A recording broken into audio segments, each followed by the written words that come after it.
वल्क़लमि वमा यस्तुरून।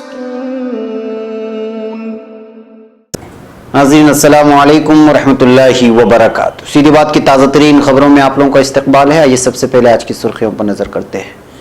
रोशन bag के खिलाफ कांग्रेस की कार्रवाई, पार्टी मुखालिफ सरगर्मियों के इल्जाम में मुअत्तल सैयद मुजाहिद का IMA को लेकर के आया बड़ा बयान। कांग्रेस की कर्नाटक यूनिट तहलील सदर और कारगुजार सदर को रखा गया बरकरार। मुल्क की मुख्तलिफ रियासत और अजला में मजलिस एहरार इस्लाम का हिंद का क़याम। मुल्क के 21 शहरों में वाटर इमरजेंसी का अंदेशा। जम्मू कश्मीर के आज़मीन हज का पहला काफिला 4 जुलाई को सऊदी अरबिया के लिए रवाना होगा। गुजरात की सड़क पर सांड की दहशत, साइकिल और बाइक सवार को उठाकर पटखा। दिल्ली की मस्जिदों से बीजेपी MP को तकलीफ, ELG को लिखकर कार्रवाई का किया मुतालबा। मेरे बच्चों का बाप देवर है, शोहर नहीं, पुलिस को खातून की अनोखी शिकायत। आंध्र प्रदेश काकनाडा की सुपरमार्केट में बड़े पैमाने पर आग लगने का वाकया। सनी देओल की पार्लिमानी रुकनियत खतरे में, इंतखाबी कमीशन ने भेजा नोटिस। सहाफी जमाल खाशिकजी के कत्ल में सऊदी वली अहद का हाथ, बैनुल अक़वामी जांच की जाए, अक़वाम मुत्तहिदा तफ्तीशी एहलकार का बयान। माली में हुए दहशतगर्दाना हमले में 38 अफराद जाँ बहक। ईरान और रूस के दरमियान 12 समझौते तय पा गए। ईरानी ऐलान के बाद कशीदगी में इजाफा।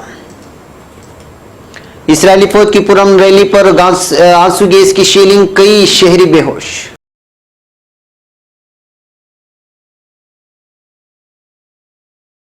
नाज़रीन अस्सलामु अलैकुम वरहमतुल्लाहि वबरकातुहू। सीधी बात की ताज़ा तरीन खबरों में आप लोगों का इस्तकबाल है। मैं अंसार अजीज़ नदवी आज की खबरों की तफसीलात लेकर आप लोगों की खिदमत में हाजिर हूँ। तफसीलात में जाने से पहले आपको इत्तला कर दूँ कि आज का प्राइम टाइम शाये हो चुका है, जो अहम तरीन उन्वानात पर शामिल है। एक पंजाबी ग्लोकारा ने मोहन भागवत जो RSS के सरबराह हैं उनको दहशतगर्द कह दिया है। और उसके अलावा पाकिस्तान से खबरें आ रही कि वहाँ की लड़कियों को चीनी बाशिंदे शादी करके ले जाते हैं, फिर उनको जिस्मानी जिस्म फरोशी पर मजबूर करते हैं। इस तरह की कुछ खबरें हैं जो आपके सामने रखने की कोशिश की गई है और तबसरा किया गया है। ज़रूर देखें, दूसरों तक पहुँचाएँ और हमारे चैनल को ज़रूर सब्सक्राइब करें। बैकअप नाज़रीन, पहली खबर बेंगलुरु से। कर्नाटक के साबिक रियासती वजीर रोशन बेग के खिलाफ कांग्रेस ने कार्रवाई की है। उन्हें पार्टी मुखालिफ सरगर्मियों के इल्जाम में मुअत्तल कर दिया गया है। रोशन बेग ने कांग्रेस की रियासती लीडरों के खिलाफ नाज़िबा अल्फाज भी इस्तेमाल किए थे। ऑल इंडिया कांग्रेस कमेटी से मंजूरी मिलने के बाद कर्नाटक प्रदेश कांग्रेस कमेटी की जानिब से कार्रवाई की गई है। इससे कबल रियासती कांग्रेस के जराये के मुताबिक रोशन बेग ने वेणुगोपाल को मस्खरा और सिद्धारामैया को मुतकब्बिर यानी मगरूर करार दिया था, जिस पर उन्हें वजह बताओ नोटिस जारी की गई है। ताहम रोशन बेग ने वजह बताओ नोटिस को नजरअंदाज करते उसका जवाब न देने का फैसला किया है। इन्होंने कांग्रेस की लीडरान पर अपनी नुक्ताचीनी तेज करते हुए दीगर लीडरान को भी निशाना बना रहे हैं। रोशन बेग ने सदर प्रदेश कांग्रेस दिनेश गुंडूराव को फ्लॉप हीरो करार दिया। रोशन बेग ने इससे कबल कहा था कि रियासत में मुसलमानों और ईसाइयों को पार्टी ने नजरअंदाज किया, जिसकी वजह से वो परेशान हैं, उन्हें इस्तेमाल किया गया। रियासती कांग्रेस कमेटी ने रोशन बेग को वजह बताओ नोटिस जारी किया था और एक जवाब दाखिल करने के लिए 1 हफ्ते का वक्त मांगा था, लेकिन उसका जवाब नहीं दिया गया। और फिर उसके बाद ऑल इंडिया कांग्रेस पार्टी की जानिब से उनके खिलाफ कार्रवाई की गई है। उसके बाद से जो है वो इस वक्त रोशन बेग जो है आज भी उन्होंने एक प्रेस कॉन्फ्रेंस की, फिर उसके बाद जो है कांग्रेसी लीडरों को लताड़ा। इसके अलावा आपको मालूम होना चाहिए कि IMA को लेकर के भी ये इस वक्त घेरे में हैं और इनका नाम बार बार IMA मंसूर खान साहब के भाग जाने में उनका नाम पेश किया जा रहा है और बहुत सारी खबरें उनको लेकर के इस वक्त मीडिया में दिखाई जा रही हैं। इस बीच IMA के मंसूर खान को लेकर के जो है यहाँ बेंगलुरु के मकामी लीडर और नौजवान लीडर माने जाने वाले सैयद मुजाहिद ने आज एक प्रेस कॉन्फ्रेंस करके अब बहुत सारे जहाँ पर मौज़ूआत पर बात की, वहीं पर मंसूर खान को लेकर के भी उन्होंने बात की है। देखिए उनके प्रेस कॉन्फ्रेंस में की गई बयानात की कुछ झलकियाँ आप देख करके अंदाज़ा लगा सकते हैं। और IMA के MD जो है फरार हो चुके हैं, अभी तक जो है पुलिस उन्हें गिरफ्तार नहीं कर पाई है। तो आप इस पूरे मामले के लिए किसको जिम्मेदार ठहरा है? देखिए, इसके लिए सीधे सीधे जिम्मेदार मैं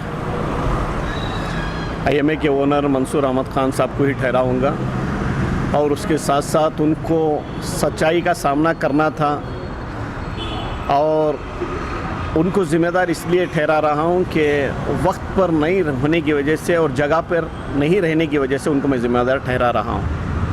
हाँ, लेकिन उनको बहुत सी तकलीफ़ें हुई हैं और उनके घर पे तोड़-फोड़ मचाने के लिए कुछ गुंडे भी गए थे बोलकर मुझे बोले उन्होंने, तो उसकी वजह से वो घबरा कर चले गए, उसीलिए मैं उनको ज़िम्मेदार ठहराता हूँ।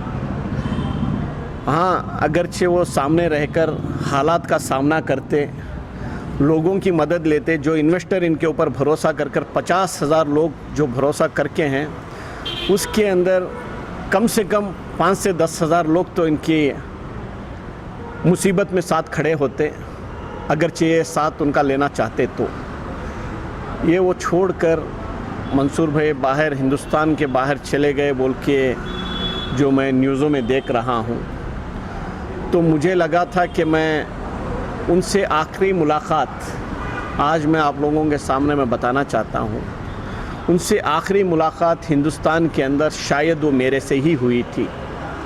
मैं ये इसलिए बोल रहा हूँ कि ये मुलाकात के कुछ वीडियोस अगरचे क़ानून को या SIT को ज़रूरत है तो एयरपोर्ट पे मिलेंगे, या फिर वो ज़्यादा दिन हो जाएंगे तो वो एयरपोर्ट से सबूत भी मिट जाएंगे। अगरचे सबूत के तौर पर ये बात मेरी सच्ची है बोलकर मानने के लिए सबूत के तौर पर अगरचे उनको चाहिए तो वो कलेक्ट कर सकते हैं। क्या बात हुई? मैं आपको पासपोर्ट पहला दिखा देता हूँ मेरा। ये मेरा पासपोर्ट है।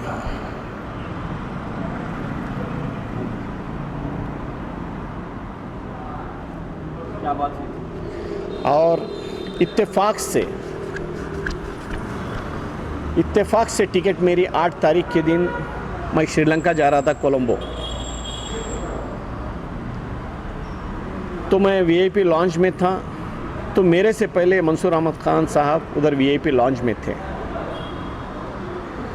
तो इत्तेफाक से मुलाकात हुई, तो मैंने उनको पूछा कि आप कहाँ जा रहे हैं, तो उन्होंने बताया कि मुजाहिद भाई मैं मंडे के दिन मेरी शोरूम ओपन हो रही है, आज सुबह मेरे घर के ऊपर हमला हुआ है, कुछ गुंडों ने आके मेरी माँ को और मेरी नानी को बहुत से गाली गलौज कर आज हंगामा मचा दिए, इसीलिए मैं मेरी फैमिली को कहीं दूर छुपा कर मैं बाहर जा रहा हूँ ताकि मैं पीर के दिन कुछ पैसा लेकर आके इन्वेस्टरों को मैं पैसा दूंगा, क्योंकि ईद भी उन लोगों ने ठीक से नहीं मना के हैं, तो इसीलिए मैं पैसा लाने जा रहा हूँ। बोले पैसा आप ही का कमाया हुआ पैसा है, आप ही के हाथ का मैल है, उसके लिए आपकी जान गंवाना ये मुनासिब नहीं है। आपकी जान बरकरार रहेगी ताकि आपके बच्चों के सर पर आपका साया सलामत रहेगा। माँ हो या बाप हो, दोनों का रहना बच्चों के लिए ज़रूरी है। आप लोग कोई गलत कदम ना उठाएं, मैं आपसे गुजारिश करता हूं और मंसूर भाई से भी गुजारिश करता हूं, मंसूर भाई अल्लाह के लिए आप आ जाइए। आप आएंगे तो आपकी जायदाद बेचने में भी आसानी होगी और आपसे जो पैसा लिए हैं इतनी बड़ी रकम आपको वापस लेने में भी मदद मिलेगी। और SIT वालों ने आपका पूरा साथ देंगे और हम लोग भी आपका साथ देंगे। और आपके मेंबर्स ट्वीट हम देख रहे हैं कि भाई वो मिनिस्टर इन्वॉल्व हैं, वो मिनिस्टर इन्वॉल्व हैं। अगरचे कौम के 3 मिनिस्ट्री हैं मुसलमान, UT खादर हैं, ज़मीर अहमद खान साहब हैं, रहीम खान हैं। अगरचे आपका किसी का नाम ऐसा आपको लग रहा है कि भाई ये इन्वॉल्व है, सीधा उनका नाम लेकर आके उनके ऊपर इन्वेस्टिगेशन करवा दो ताकि कौम को इंसाफ जल्द से जल्द मिले। आप कौम को घुग्गू मत बनाओ। कौम के ऊपर जो ऑलरेडी जो सदमा झेल रहे हैं, आपका ये सदमे से भी और दूसरों को घुग्गू बिठाने जैसा काम वो हैं भाई आपका बोलो। आपका डायरेक्ट उन्होंने नाम लेके गए हैं, आपके बारे में आप क्लैरिफिकेशन दो।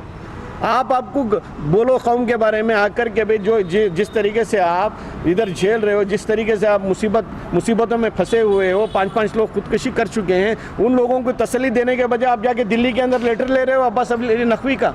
कौम इधर मर रही है, आपको दूसरे दिन उधर दिल्ली में जाकर उधर से लेटर लेकर आपको इधर कौम को भेजना था क्या फ़ोटोज़?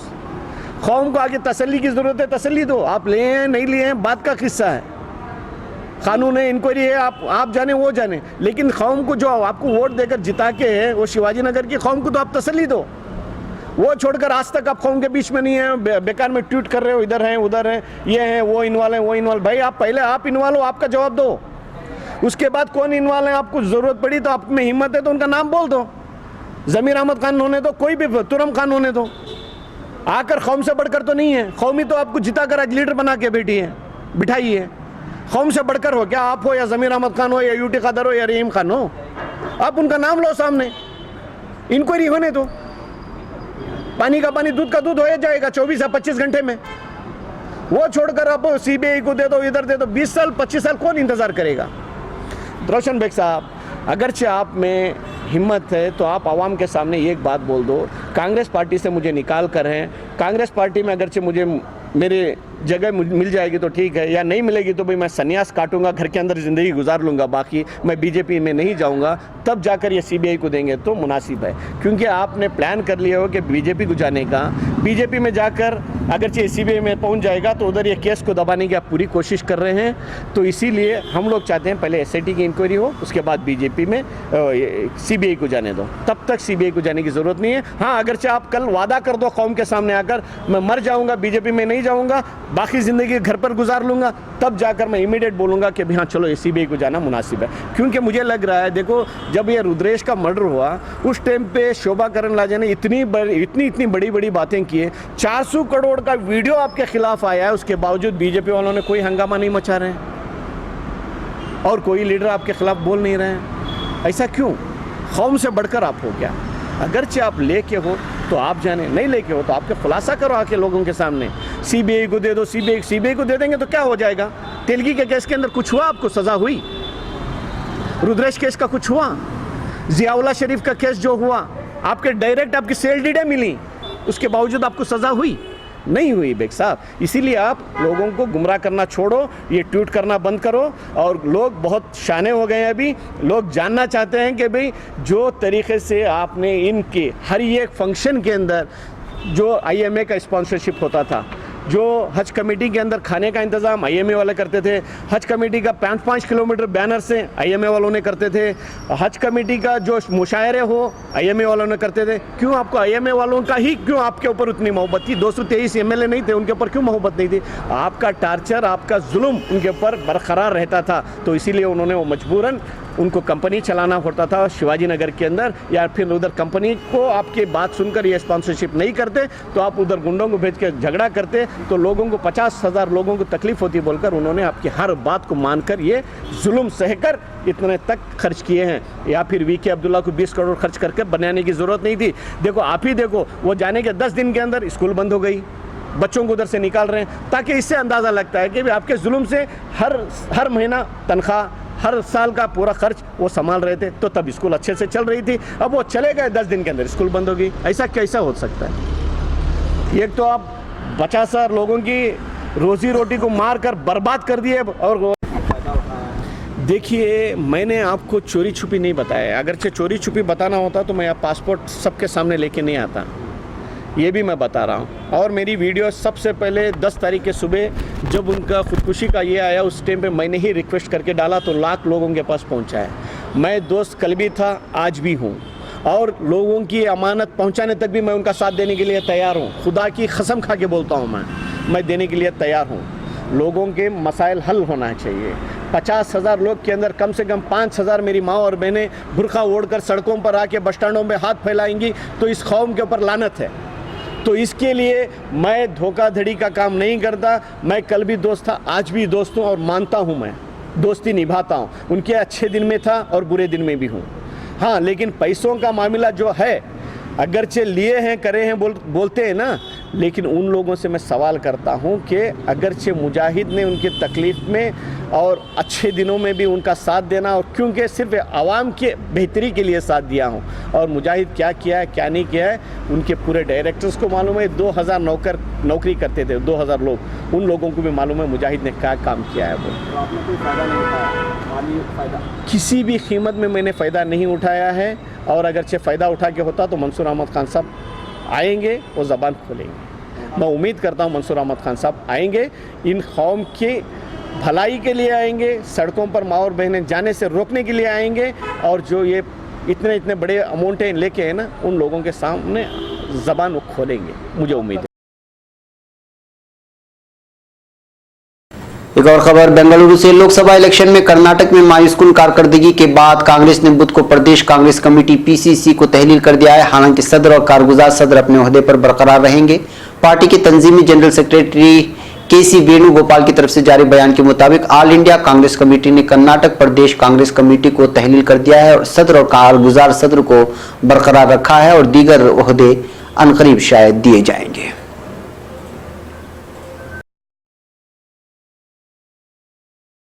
अब खबर लुधियाना से। मजलिस-ए-अहरार इस्लामी हिंद के सदर दफ्तर जामे मस्जिद लुधियाना से जारी अहकामात के मुताबिक मुल्क के कई रियासत और अजला में मजलिस-ए-अहरार इस्लाम हिंद का क़याम अमल में आया है। नीज़ मकामी रज़ाकारान अहरार को जिम्मेदारी भी सौंपी गई है। शायर इस्लाम मौलाना मुजाहिद हुसैन हबीबी को मजलिस-ए-अहरार इस्लाम सूबा बिहार का सदर और मौलाना अब्दुल मन्नान कासमी को सूबे बिहार का जनरल सेक्रेटरी नामजद किया गया है। नीज़ तहफ़्फ़ुज़-दीन मीडिया सर्विस के डायरेक्टर हाफिज़ ज़ियाउर रहमान फारूकी को सूबे महाराष्ट्र का नायब सदर और जिला बीड से ताल्लुक़ रखने वाले मौलाना अब्दुल मुक़्तदिर कासमी को सूबाई जनरल सेक्रेटरी नामजद किया गया है। इसी तरह नांदेड़ से ताल्लुक़ रखने वाले मौलाना सैयद उमैर नदवी नाजिब मदरसा गुलशन फातिमा लिल बनात को मजलिस-ए-अहरार का ज्वाइंट सेक्रेटरी और मजलिस-ए-अहरार इस्लाम कर्नाटक के सदर मारूफ आलिमी दीन मौलाना सैयद अमजद शाह कासमी के खादिम खास और मरकज़ तहफ़्फ़ुज़ इस्लाम के डायरेक्टर मोहम्मद फुरकान को जिला बेंगलुरु का सदर नामजद किया गया है। अब खबर नई दिल्ली से। पूरे मुल्क में पानी की किल्लत के मामले सामने आ रहे हैं। बताया जा रहा है कि अगर जरूरी इकदाम नहीं किए गए तो आने वाले दिनों में मुल्क के 21 शहरों में वाटर इमरजेंसी का अंदेशा है। पानी की किल्लत से सबसे ज्यादा मुतासिर होने वाले शहरों में दिल्ली, गुरुग्राम, मीरठ और फरीदाबाद के नाम काबिल जिक्र हैं। rediff.com से बात करते हुए मैगजीस अवार्ड याफ्ता राजेंद्र सिंह ने इन अंदेशों का इजहार करते हुए आबी बहरान के कई पहलुओं के बारे में बताया है। उन्होंने कहा कि नागपुर में एक फ्रेंच कंपनी वेलोलिया इंडिया कंपनी पानी फराहम कर रही है। ये कंपनी मुल्क के 18 शहरों में पानी की फराहमी की ख्वाहां है। जल्द ही वो मुल्क के पानी पर कब्जा कर लेंगे। आबी बहरान पर सियासी पार्टियों के रुख को लेकर राजेंद्र सिंह ने कहा कि आप किसी भी पार्टी का मंशूर उठाकर देखेंगे तो पाएंगे कि पानी उनके लिए कोई मुद्दा है ही नहीं है। अब खबर जम्मू कश्मीर से। वादी कश्मीर में मनासिक हज के लिए किए जा रहे इंतजामात का जायजा लेने के लिए मंगल के रोज यहां सूबाई कमिश्नर बसीर अहमद खान ने सूबे के तमाम जिला तरक्याती कमिश्नरों को अपने मुताल्लिक़ अजला में आज़मीन हज के लिए अहसन और बिला खलल इंतजामात को यकीनी बनाने की हिदायत दी है। हज 2019 के सिलसिले में इंतजामात का एक आला सतही मीटिंग के दौरान जायजा लेते हुए सूबाई कमिश्नर ने वीडियो कॉन्फ्रेंसिंग के जरिए तमाम तरक्याती कमिश्नरों को तैयारियों से मुतालिक लाजमी हिदायत दी हैं। इस मौके पर बताया गया है कि इस साल रियासत से 11,600 आज़मीन हज की सआदत हासिल कर रहे हैं। मीटिंग में बताया गया कि आज़मीन हज का पहला काफिला 4 जुलाई को सऊदी अरबिया के लिए रवाना हो जाएगा और आज़मीन की रवानगी 29 जुलाई तक जारी रहेगी। अब खबर गुजरात से। उत्तर प्रदेश के बाद गुजरात में भी सांड की दहशत देखने को मिल रही है। राजकोट में सनकी सांड ने 2 राहगीरों पर कातिलाना हमला किया है। इस हमले में दोनों राहगीर जख्मी हो गए। ये वारदात सीसीटीवी में कैद हो गई है। जो वीडियो मंजर आम पर आया है उसमें साफ दिखाई दे रहा है कि किस तरह सनकी सांड राहगीर पर हमला कर रहा है। वीडियो के मुताबिक शख्स साइकिल पर सवार होकर जा रहा है, तभी किनारे खड़े सांड ने इस पर हमला कर दिया। हमला इतना जबरदस्त था कि साइकिल सवार फौरन जमीन पर गिर गया। उसके बाद जैसे ही साइकिल सवार शख्स खड़ा हुआ, फिर से सांड ने अपने सींगों से हमला कर दिया। वो शख्स दूर जाकर गिरा और उसे उठने में काफी तकलीफ भी हुई। मकामी बाशिंदों ने शख्स को किसी तरह सांड से बचा लिया। अब खबर नई दिल्ली से। मगरिबी दिल्ली से भारतीय जनता पार्टी के रुकने पार्लियामेंट परवेश साहब सिंह वर्मा ने दारुल हुकूमत में मस्जिदों के बढ़ने पर सवाल उठाते हुए लेफ्टिनेंट गवर्नर अनिल बैजल से इस मामले पर संजीदगी से गौर करने का मुतालबा किया है, यानी कि ये लीडर अपनी औकात में आ गया है। परवेश वर्मा ने लेफ्टिनेंट गवर्नर अनिल बैजल को लिखे खत में कहा है कि दिल्ली में मस्जिदों की बढ़ती तादाद की वजह से ट्रैफिक निजाम पर असर पड़ने के साथ साथ आम शहरियों को दिक्कत का सामना करना पड़ता है। रुकने पार्लियामेंट परवेश वर्मा ने खत में दावा किया है कि उनके पार्लिमानी हल्के समेत दारुल हुकूमत के मुख्तलिफ हिस्सों में सरकारी जमीन और सड़कों पर मस्जिदों की तादाद में तेजी से इजाफा हो रहा है। इसकी वजह से दिल्ली का ट्रैफिक मुतासिर होता है। इस तरह से बयान देकर कि बीजेपी लीडर ने इस्लाम दुश्मनी और मसाजिद से उनकी होने वाली तकलीफ का इजहार किया है, मगर हकीकत यह है कि ट्रैफिक की वजह से मंदिरों से भी और दीगर तमाम इबादत गाहों से भी जब भी त्यौहार होते हैं उससे रुकावटें पैदा होती हैं। लिहाजा सिर्फ मसाजिद को निशाना बनाना बहुत गलत है।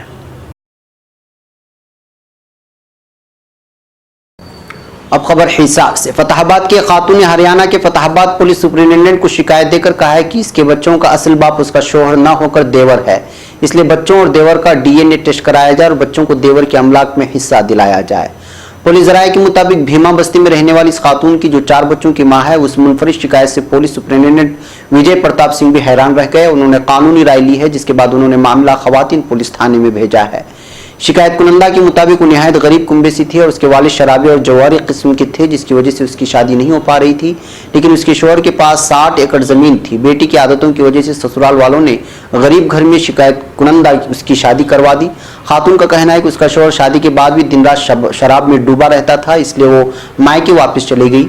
पीछे से उसका देवर मायके आया, उसके मायके वालों को मनाकर उसे घर वापस ले गया।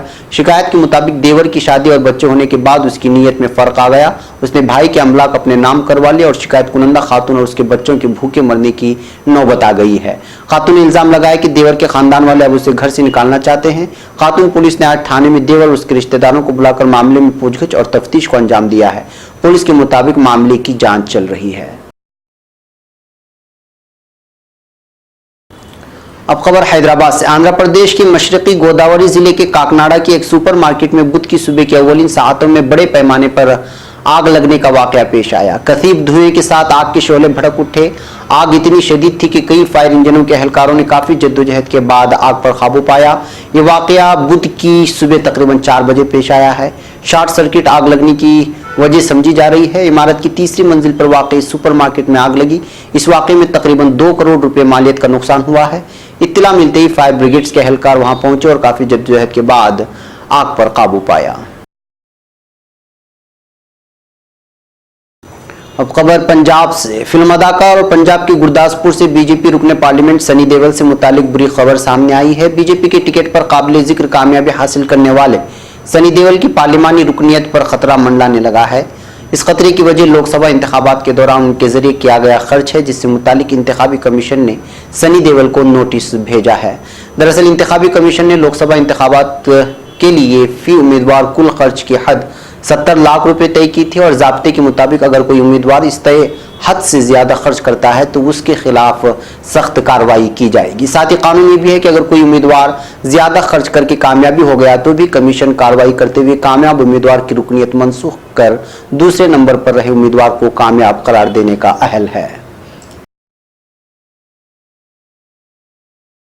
अब खबर जापान से। जापान में सुनामी की वार्निंग जारी की गई है। वार्निंग यामागाटा नागाटा अजला के लिए जारी की गई। इसमें कहा गया कि सुनामी येशिकावा जिले के नोटो इलाके को भी मुतासिर कर सकती है। जापान के मुकामी मीडिया ने बताया कि वार्निंग जलजला आने के बाद जारी की गई है। बता दें कि जापान के शिमाली मगरबी इलाके में जलजले की जबरदस्त झटकों की वजह से कम 21 अफराद जख्मी हो गए। रेख्तर पैमाने पर इस जलजले की शिद्दत 6.7 थी। ये मालूमात बुध के रोज एनएच के ब्रॉडकास्टर की रिपोर्ट में दी गई है। इससे कबल मौसूला खबरों में जख्मियों की तादाद 15 बताई गई थी। अब खबर सऊदी अरब से। सऊदी अरब से एक बहुत बड़ी खबर आई है। अक़वाम मुत्तहिदा ने सऊदी अरब को सहाफ़ी जमाल खाशोगी के कत्ल का जिम्मेदार ठहराया है।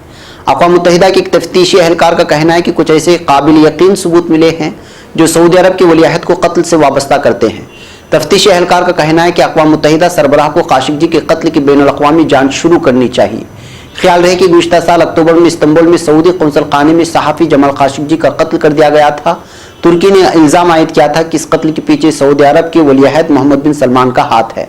तुर्की ने इस सिलसिले में कुछ सबूत भी पेश किए थे। सहाफ़ी जमाल खाशोगी के कत्ल को लेकर वलीअहद मोहम्मद बिन सलमान को शदीद तनकीद का भी सामना करना पड़ा था। पूरी दुनिया में इस कत्ल की मजम्मत की गई थी। हालांकि मोहम्मद बिन सलमान ने खाशोगी के कत्ल में शामिल होने से इनकार कर दिया था। सऊदी अरब में इस कत्ल को लेकर 11 अफराद के खिलाफ मुकदमा चलाया जा रहा है, जिसमें 5 को मौत की सजा भी दी जा सकती है। अब खबर माली से। मगरबी अफ्रीकी मुल्क माली में अस्करियत पसंदों ने 2 गांवों पर हमला कर दिया, जिसमें कम से कम 38 अफराद हलाक और 3 दीगर जख्मी हो गए। इत्तला मकामी मीडिया ने जराए के हवाले से दी है। माली की एक न्यूज एजेंसी के मुताबिक पहला हमला मंगल के रोज डंगाफिनी 2 बस्ती में हुआ, जिसमें 24 अफराद हलाक और दीगर 3 जख्मी हो गए। दहशतगर्द लोगों के जानवर भी अपने साथ ले गए। इसके अलावा कुछ घरों में आग भी लगा दी। अब खबर ईरान से। ईरान और रूस के दरमियान तवानाई, सेहत, मेरियन और सियाहत जैसे शोबों में 12 समझौतों पर दस्तखत किए गए हैं। ईरान की सरकारी ज़राए अबलाग की खबरों के मुताबिक रूस के वजीर तवानाई अलेक्जेंडर नोवाक और ईरान के वजीर तवानाई रजा अर्दकानियान ने ईरान के शहर अस्फहान में मुनक़िदा 15वें इक़्तिसादी व तिजारती ताउन कंबाइन कमीशन के इजलास में मुलाकात की। इजलास के इख्तितामी खिताब में रजा अर्दकानियान ने कहा है कि दोनों ममालिक के दरमियान इक्तिसादी ताल्लुकात के दायरे कार में हमने अहम समझौते तय किए हैं और हम समझते हैं कि ये समझौते इलाके में भी मुअस्सर किरदार अदा करेंगे। ईरान के वजीर तवानाई ने कहा है कि बूशहर के जौहरी पावर प्लांट के दूसरे और तीसरे यूनिट के फ़ाल होने, हुर्मुज़गान में 1400 मेगावाट सलाहियत के 4 थर्मल पावर प्लांट के क़याम, अहवाज में रामेन इलेक्ट्रिक पावर प्लांट की ऑप्टिमाइजेशन समेत बिजली, रेलवे, सेहत, मेरीन, सियाहत, टेक्नोलॉजी और दीगर शोबों में रूस और ईरान के दरमियान 12 समझौते तय पाए हैं। अब खबर ईरान से। ईरानी हुक्काम की तरफ से पीर 17 जून को ऐलान किया गया कि वो आइंदा 10 दिनों के अंदर अपने यूरेनियम के ज़खायर में इस हद से इजाफा कर लेंगे कि जो आलमी ताकतों के साथ तय पाने वाले जौहरी मुआहदे में तय की गई है। इस ऐलान के बाद इस जौहरी मुआहदे को बचाने की कोशिश में मसरूफ यूरोपीय अक़वाम पर दबाव मजीद बढ़ गया है, जिससे अमरीका 1 साल कबल एकतरफा तौर पर अलग हो गया था। वाशिंगटन हुकूमत का यही फैसला अमरीका और तेहरान के दरमियान मौजूद तनाव की बुनियादी वजह भी है। ईरान के ऐलान के बाद चंद घंटे बाद ही पेंटागन की तरफ से कहा गया कि वो 1000 मजीद फौजी मशरिक़ वस्ता भेज रहा है ताकि इस इलाके में अमरीकी हुक्काम के बकौल ईरानी खतरे से निपटने के लिए सिक्योरिटी में इजाफा किया जा सके। ख्याल रहे कि ईरानी सदर हसन रूहानी ने पहले ही यूरोप को मुतनब्बे किया था कि 7 जुलाई तक एक नया मुआहदा तय हो जाना चाहिए, वरना ईरान अपनी यूरेनियम की अफजूदगी में इजाफा कर देगा। अब खबर फिलिस्तीन से। फिलिस्तीन के मकबूजा मगरबी किनारे की शिमाली शहर नाबलस में अजमूत के मकाम पर निकाली गई एक रैली पर इसराइली फौज ने आंसू-गैस की अंधाधुंध शेलिंग की, जिसके नतीजे में कई फिलिस्तीनी बेहोश हो गए हैं। मकामी समाजी कारकुन गस्सान वगलस ने बताया कि काबिस फौज ने अजमूत और देरुल हतब कस्बों की अराजी गस्ब करने के खिलाफ निकाली गई रैली पर आंसू-गैस की शेलिंग की, जिसके नतीजे में दसियों फिलिस्तीनी बेहोश हो गए। नाज़रीन, ये थी आज की ताज़ा तीन खबरें। अगली ताज़ा तीन खबरों के साथ फिर आपसे मुलाकात होगी। हमारी पूरी टीम को इजाज़त दें। अस्सलामु अलैकुम वरहमतुल्लाहि वबरकातुहू।